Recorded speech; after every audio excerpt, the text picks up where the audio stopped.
Thank you. I want to thank everyone for being here today. I want to start today by wishing the President and the First Lady and members of their staff a speedy recovery, along with anyone that's dealing with the coronavirus. It certainly goes to show that this virus can certainly impact anyone. It's affecting every community, and everyone is certainly very vulnerable to the virus. And we must keep taking precautions as we move forward here.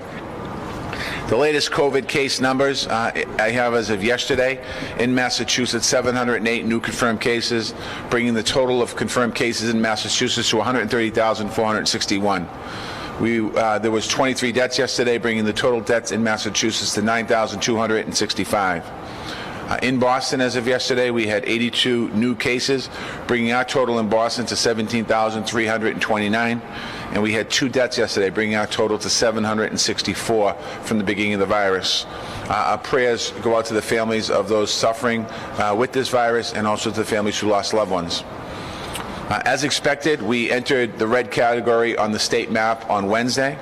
That means we're seeing 8 or more cases per 100,000 population. As I've said, the map is based on one metric out of several kinds of data that we look at here at City Hall. We're also looking at the positive test rates and the hospital data trends over time. But the map also helps us raise awareness to get people's attention, and it's certainly a useful tool. We do have an uptick of COVID activity over the past few weeks. We've seen it, we've talked about it here, and we need to do all we can and stay focused on what we can do to keep that activity rate down. And that's part of living with the virus.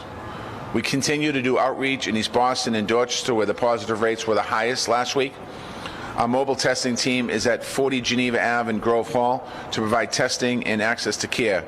We will remain there through October 10th. We have testing at community health centers in Dorchester as well, and we're looking to extend mobile testing to the neighborhoods further into October, so we're going to keep the testing going. We're also working on expanding testing access in East Boston. We continue to do bilingual outreach to all the Latino communities in East Boston and, quite honestly, throughout the entire city. And I want to remind everyone, most of our neighborhoods saw increases last week, so this uptick is something that impacts you as well. We're going to continue to bring resources and information to our neighborhoods and to everyone, particularly watching at home and the residents of Boston.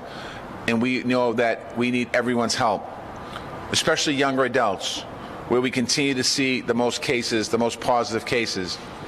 This isn't about blaming you. If you have to go to work, we understand that. If you live in a large household, we understand that. If you're running a business and following the guidelines, we understand that as well. We have the resources and information that can help. And we need every single person in every single neighborhood to follow the guidelines that we have laid out. They really do work. We've seen the fact that these guidelines do work. Wearing a mask, washing your hands with soap and warm water, keeping 6 feet distance as much as possible, and having your mask on if you're not sure. Follow all the guidelines for your industry or your colleges or your workplaces. Do not go to large gatherings, especially not to house parties or cookouts where people are mingling. This is where we're seeing most of the transmission right now. I can't stress enough, it's within our power, within your power, to change the trend and bring these numbers down again if we avoid all of these types of gatherings. Making smart choices, protecting yourself, should be first and foremost in your mind. Your family's health and the health of the people around you in the community. It's how we keep our numbers down, and it's how we move forward. Public health is key to our recovery, and we're approaching a critical time this month, not only with the uptick in cases, but the potential housing crisis that could also make it worse here in Boston. The state eviction moratorium is set to end on October 17th, just 15 days from now. The unemployment numbers say that a very large number of tenants, statewide and in Boston, are having trouble paying their rents because of loss of income. We're seeing the evidence of that. We created our Office of Housing Stability to help people stay in their homes. We created this office many years ago. They're getting calls right now at 4 times the rate they were at this time last year. We're also hearing from landlords. They're worried and saying that they would like to help their tenants find the resources to pay rent. But after October 17th, thousands of tenants could be receiving notices to quit, followed by eviction filings. If people get evicted, or if they leave their housing because they think they're going to get evicted, they often end up in our shelter system or doubling up with family and friends. This has very harmful impacts, especially for our young people, young children. It creates conditions where the virus can much easily spread. It's an issue that impacts communities of color and immigrant communities at a higher rate. It's also an equity crisis. Right now, it's a potential public health crisis. We need to continue to come together as a city and a state to prevent these harms and to protect people's public health. To stay on the road to recovery, we have made sure that no one is left behind. This is something that my administration has been addressing since the beginning of this pandemic. The Boston Housing Authority is our largest landlord for low-income families in the city. We made sure that the BHA moratorium on evictions is in place through the end of this year. We created a rental relief fund that has helped 900 families pay their rent so far, and we're going to be ready to do more with this resource. We've also been working with the members of the state legislature to advance the Right to Counsel program that will provide families impacted by COVID legal representation in eviction proceedings. This is a policy proven to bring positive outcomes for both tenants and landlords to be able to work something out. But moving forward, as October 17th approaches, the need is growing more urgent. The first thing we have to do is to make sure that tenants understand their rights, understand the protections that are in place, and understand the resources that we have available here in the city. For example, there's a national eviction moratorium order issued by the Center for Disease Control, but if you have to fill out the form to access it. We're going to be helping tenants with that. And we're also going to continue to provide a range of resources. But we have to get information to the people who need it the most, when they need it. So on Monday, I'm going to be filing an ordinance with the City Council. The ordinance is to say that a property owner sending a notice to quit to a tenant must accompany the notice with information that will provide about the rights and resources available. That includes information in multiple languages on the Office of Housing Stability, as well as the state agencies that can help. City and state rental relief funds, provide of legal counsel or mediation, and a list of tenant rights. This way, at the first step in the process of potential evictions, tenants will have the access to resources that can help them stay in their home and help their landlords receive rents. I know that this is an issue that members of the council are concerned about, so I hope we can work together next week to get this ordinance passed quickly as possible. This measure was part of the Jim Brooks Stabilization Act to prevent evictions. We passed it in 2017. It's at the legislature as a home rule petition. If the state had acted 2 years ago, residents facing evictions now would be in a better position. The ordinance is part of the act that does not require, the ordinance that we're passing does not require state action. There is no reason we can't get this done in a timely manner. I want to be clear about this. We are listening to property owners and working with them on solutions to the challenges they face as well. Rent relief, for example, goes directly to landlords to cover tenants' rents. We also have homeowner resources that many small landlords can qualify for.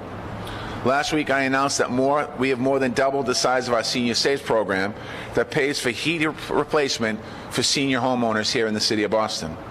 You can get up to $8,000 if you're over 60 years old and income eligible. We've also increased the loan limit on the Lead Safe program from $8,000 to $10,000 per unit. That's a deferred forgivable loan. We've merged the 3D program for 3 deckers with the homeowners program. Now any 3-unit home is eligible for up to $30,000 in deferred forgivable loans. I encourage property owners to look into these resources and others that are available. Property owners should call the Boston Home Center at 617-635-HOME. That's 617-635-HOME. In addition, we have agreements with banks in Boston to prevent foreclosures.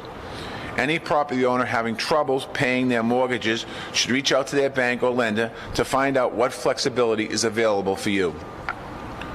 The majority of landlords, I want to say thank you because the right thing is happening and they're working to keep people in their apartments. I want to thank those who are reaching out already to work with tenants.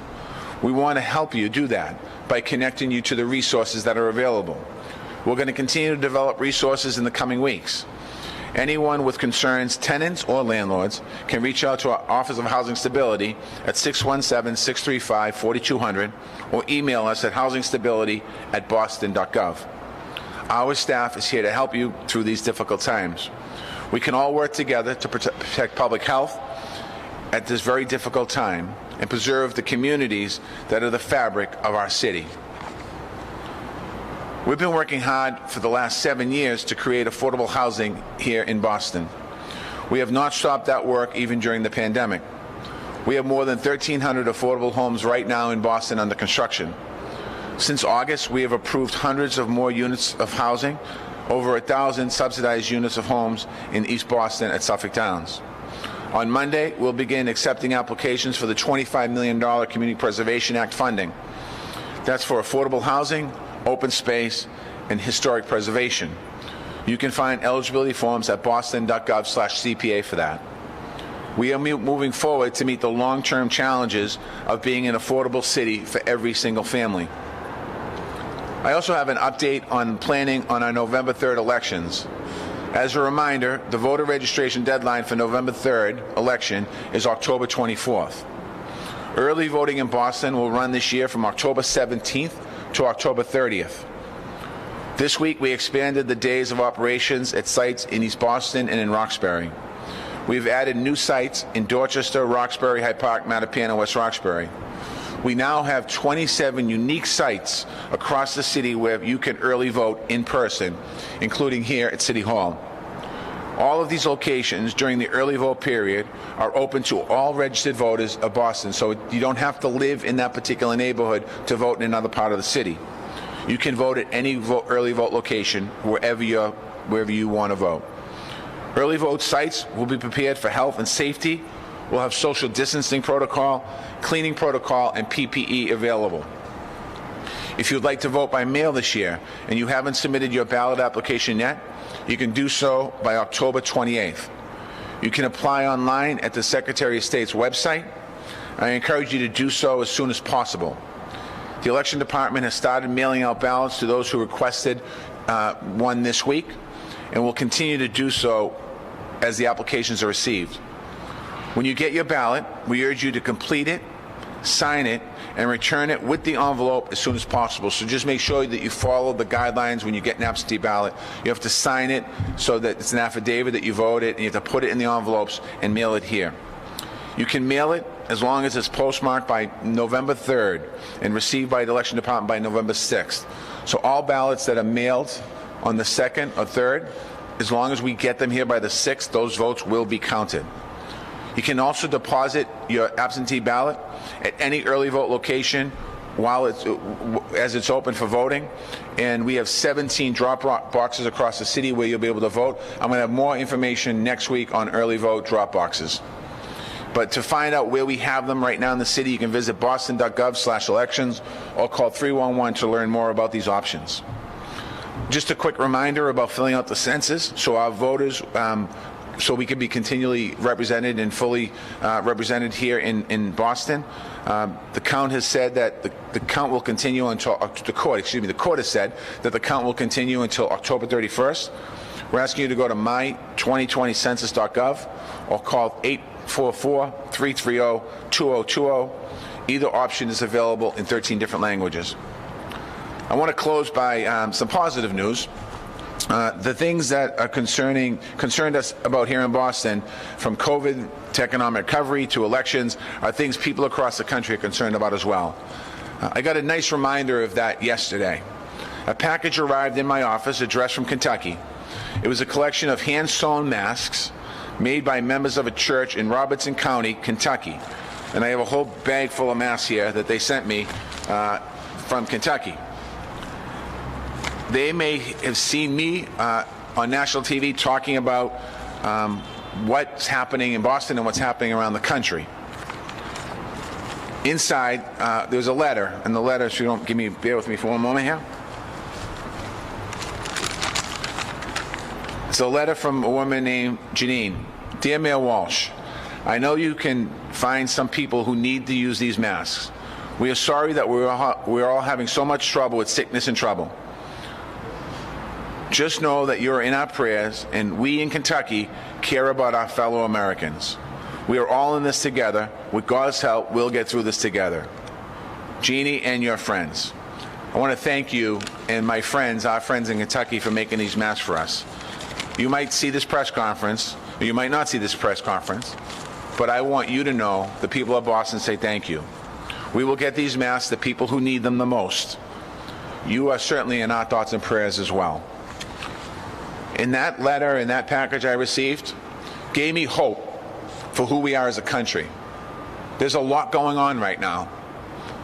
I know that we have coronavirus, we have systemic racism, we have a national election, we have a president that has coronavirus, we're opening schools, businesses are failing, businesses are trying to stay open. The press that's here today with me, that here every press conference, is physical social distancing. They can't do the job the way they want to do the job. I can't get out, we can't get out with the people. But to know that there are people in other parts of the country that care about all of us, that is something we should keep at the top of our minds. With that, I'm going to open up for questions. What are the specific, now that we're in the red zone, what are the specific numbers people be watching? And you announced on Wednesday that we're going to pause the reopening of Boston, not enter phase 3, step 2. What would be the triggers for us to impose more restrictions in Boston? To step back. Yeah. I'm going to ask Marty Martinez to start answering that question, and then I'll follow up with some of the other stuff as far as not reopening, things like that. Thank you, Mayor. So when we go into the red, that metric gives us an indication, or the questions are, what does red tell us? And it sort of tells us that we have averaged 8 cases per 100,000 people in the city of Boston. So that's what we're monitoring, right? So every day we pull a number of cases that come into our city. We look at them. We see the Boston residents that are in those cases, and then we have a daily number. So we're watching that number. It's about 57 cases a day, ends up being about 8 cases per 100,000 in the city of Boston. So we not only monitor that, but it's really important for the mayor and the team that we're also monitoring positive test rate. We want to make sure that we're increasing access to testing to make sure that we can people can get access to it. And so we want to make sure we look at that positivity. So we're about 3.5% as of the last time. We'll have a new positive percentage later today. But again, we not only monitor the cases, the positivity, but also our hospitals. Can our hospitals take care of us? Can they take care of those who have severe impact, which is important? We will look at that red trend and look at it for a couple weeks. The state's been clear that if you're in that map for 3 weeks in a row, then you really see the trend of this uptick, or is this just a 1 week kind of uptick? So that's what we'll be monitoring as we look at all the precautions that we're taking. I think you talked before about a 4% positivity rate as being a threshold that you would watch. What happens if we hit 4%? What goes into place? Yeah, so what I would say, the question is we've talked about a 4% positivity rate and what goes into place. That 4% positivity rate has really been tied to the reopening of Boston Public Schools. So we've looked at a citywide rate. We want to stay under 4% so that we can continue the pathway of hybrid, which has part in-person education. So the 4% rate citywide would prevent us from continuing to do that. So that's really what we're focused on. And I know you know this, and I know all the viewers know it. We're living with COVID. So as we live with COVID, we have to make sure we can contain it, and the 4% above draws the question of how much it's spread in the community. So that's what that means. Yeah, Marty said it all pretty much. It's just that 4% for us in Boston. I was here at this podium a couple days ago talking about gatherings and not going in gatherings, and it's kind of the way that it works is I'm asking people to be safe, and then it turns into I'm anti having fun. That's not the case. I mean, I love having hundreds of thousands of people in the city of Boston, tourists and businesses and everyone here. I love when there's people here. It's good for the city, it's good for the economy, it's good for everything. But what we're seeing in this last couple of weeks is a little bit up and down, meaning that we've gone as low as 2% infection rate here in the city of Boston over the last 3 weeks, and we've gone as high as 3.5%, and it's trending in in some ways in the wrong direction, or it's not consistent. And what we don't want to see is get to that 4% number, and that 4 turns into 5, and 5 turns into 10, and all of a sudden the restaurants that we're trying to keep open are closing, and all of the things that we've done to contain the virus to some degree are gone, and we were at square one. We don't want to get back to square one. I mean, that is not what we need to do in the city of Boston. That's not what we need to do in the Commonwealth of Massachusetts. Just look to south of Florida. They closed down, kind of. They opened up. They closed everything down again. They opened up again, and there's no consistency, and the numbers are still very high coming out of Florida. So we don't want to be in that situation. We want to keep people safe, keep people healthy, keep people alive. Yeah. So we read an article about police overtime showing inconsistencies in the overtime that's reported. The police have been looking into this for the last week. We've not heard anything back from them. Yeah, thank you. Well, let's get accurate on how long they've looked into it. You talked to the police yesterday, so it's been 24 hours. So I talked to them today, and they're going to get you more information today. You and I spoke yesterday at the Ellis School, and I said to you, I'm going to work on it. So that's been 24 hours.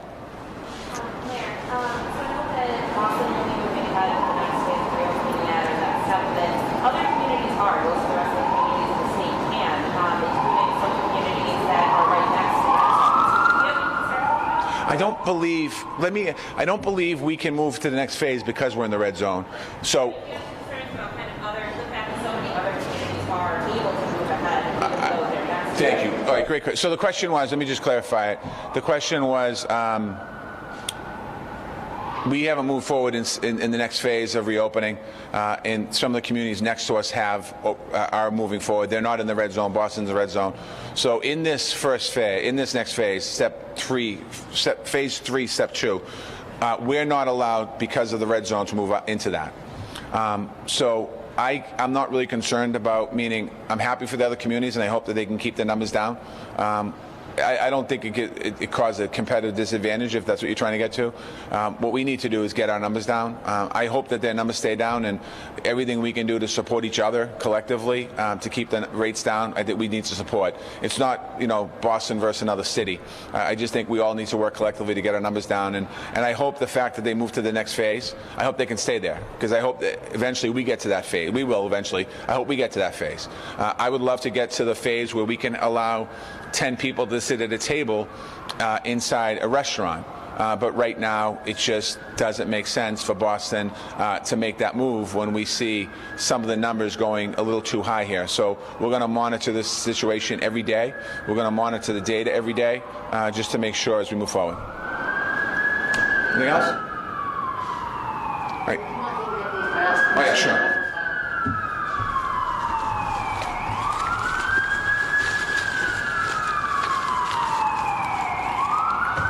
These are just a few of them. They're all handmade. They individually wrapped them for us. They probably gave us about 40 or 50 of them. So it was just really nice. It just shows you the humanity. And I think that, as I said a minute ago, when we watch the news or read the newspaper or we talk to each other, it just seems lately that it's all doom and gloom and sad news and tough situations, and everything these days seems like it's a gotcha type of thing. And the fact that this church in Kentucky thought of Boston and said, we're going to make some masks and send them over to Boston, our people in Boston, it's gratifying. And, Boston has seen love from the world during the Marathon bombing. Boston has sent a lot of love to this country and the world during some of the natural disasters other places have had. I think about Puerto Rico, the earthquake in Puerto Rico, and we put together the fund and we raised a couple $1 million collectively. I think about in Houston when the hurricane went through Houston, we were going to send one 18-wheeler of supplies down to Houston. We ended up sending 18-wheelers down there. So I think about, everyone generally has a great person, and I just want to thank everyone for the thoughts and prayers here. These are tough times. I mean, for all of us. I mean, it's kind of like we're on a roller coaster, and I do think at the end of the day, we have to remember, in Boston, we know this, that we are Boston Strong for a reason. We are Boston Strong because we rally around each other. And there might be ups and downs, and people might feel stress at different times and different types of stress, but just know that there's a lot of people that want us to get through this, and I think that's what makes our city the greatest city in the world. and other people recognize that by supporting us. The president's diagnosis might be somewhat of a wake-up call to people in Boston beyond about masks and about partying. I think I think obviously when you think about the president of the United States that already lives in a bubble. Like, I mean, and when I say that, the president is pretty much isolated. It's probably one of the loneliest jobs I can imagine anyone would ever have. And the fact that he could contract the coronavirus and with the protocols around him shows you that no one is safe. No one is safe. And that's why I think it's so important for people to be very careful, the distance and the mask and the washing and doing all that stuff. You have to be very careful. And you don't know how the virus is going to impact your body, impact your immune system. We've seen young people die because of the virus. We've seen teenagers die because of the virus. Yes, we've heard and seen older people die, pre-existing conditions, but there's enough cases across the board that every age group demographic has had severe impacts of the virus by either losing their life or getting really, really sick and having implications after the fact. So I just think that it should be. I don't know if I should call it a wake-up call, but it should be definitely put us all on alert that this virus is very serious. Thank you.